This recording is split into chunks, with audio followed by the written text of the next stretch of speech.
రాజా చాలా మంచోడు. సినిమానే జీవితం. మన సంక్రాంతికి కూడా మంచి జీవితాన్ని ఇస్తాడు. ఆ నమ్మకం నాకుంది. ఆంటీ, సంక్రాంతి మిల్లో తాళి కట్టిన మరుసటి రోజే నాకు అదృష్టం వచ్చింది. కాబట్టి తను వదులుకోను. వదులుకోకపోవడం ఏంటి? నా మాట కాదని నీ దగ్గరకు వస్తే కదా. అయితే పంచాయతీకి 5 స్టార్స్ని పిలవాల్సిందే. 5 స్టార్సా? వాళ్ళెవరు? రమ్మను చూద్దాం. నేనేమన్నా భయపడతాననుకుంటున్నావా? నా పేరు నవరాత్రి. నరాలు తీస్తాను. రమ్మను.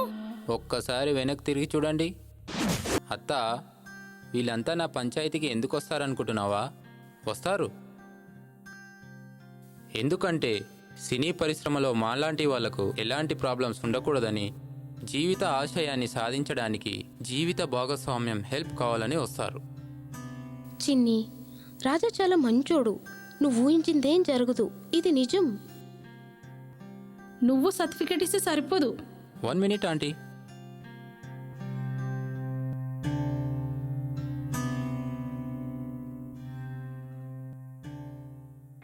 భయపడకండి, నేను అండగా ఉంటాను.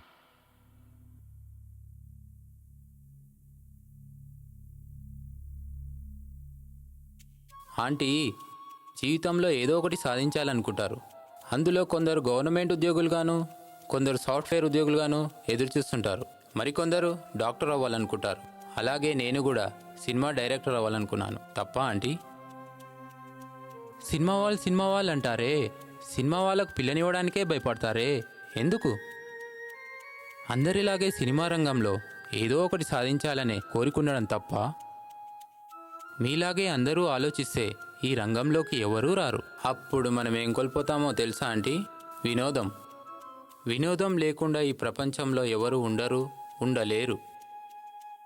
మనిషికి మనశ్శాంతి కావాలన్నా, కొద్దిసేపు నవ్వుకోవాలన్నా ఖచ్చితంగా సినిమా చూడాల్సిందే, మ్యూజిక్ వినాల్సిందే.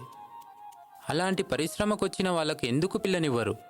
డైరెక్టర్ అవ్వాలనే కోరికతో అందరినీ వదిలేసి ఇక్కడికొచ్చి ఎన్నో ఇబ్బందులు పడుతూ సాధించే వరకు ఇంటికి వెళ్ళకూడదని తల్లిదండ్రులను చూడాలనిపించినా ఊరెళ్ళలేక గుండెను బండరాయి చేసి ప్రయత్నం చేసి సాధించడం తప్ప ఆంటీ? అసలు సినిమా కోరిక పుట్టడం తప్ప ఆంటీ? మిమ్మల్ని ఎదిరించి మీ అమ్మాయిని పెళ్లి చేసుకున్నానని గొప్పగా ఫీల్ అవడం లేదు.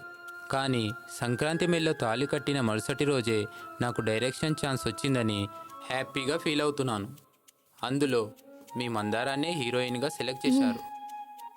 అవును చిన్ని, నేనే హీరోయిన్.